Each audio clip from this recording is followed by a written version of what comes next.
మీకు అందరికీ ఈరోజు శుభవర్తమానం ఏంటంటే, ఈరోజు ప్రభు అయిన యేసుక్రీస్తు 2000 సంవత్సరాల క్రితము మన పాపముల విషయమై ఆయన ఈ యొక్క సిలువలో బలి అయి ఆయన మన పాపముల కొరకు మన పాపములను మోస్తూ ఆయన ఈరోజు మన కొరకు బలి అయిన రోజు అదే గుడ్ ఫ్రైడే.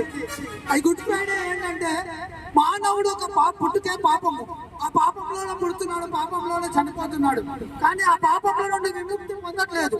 కానీ ప్రభు అయిన యేసుక్రీస్తు అంటున్నాడు, నా ద్వారా తప్ప మరెవడనో పాపం నుండి క్షమాపణ పొందలేడని. అందుకే ప్రభు అయిన యేసుక్రీస్తు మరి ఆయన మన కొరకు మన పాపముల కొరకు ఆయన సిలువలో తన చివరి రక్తపు పట్టు వరకు కూడా ఆయన రక్తమును కార్చి ఆయన సిలువలో మరణించాడు. మరి ఆ సిలువలో మరణించి ఆయన పిలుస్తున్నాడు, సమస్త ప్రయాసపడి సమస్త జనులారా నా దగ్గర నేను మీకు విశ్రాంతిని ఇస్తానంటున్నాడు.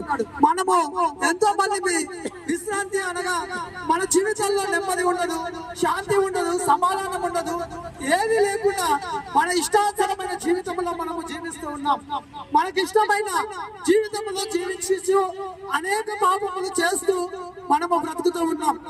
ఆ పాపములను క్షమించడానికే ప్రభు అయిన యేసుక్రీస్తు ఆయన సిలువలో మరణించాడు. కనుక మరి ఈ సమయంలో మనమందరము కూడా ఆయనను విశ్వసించి ఆయన కథ వచ్చినట్లయితే ఆయన పాపములను క్షమించడానికి సమర్థుడు.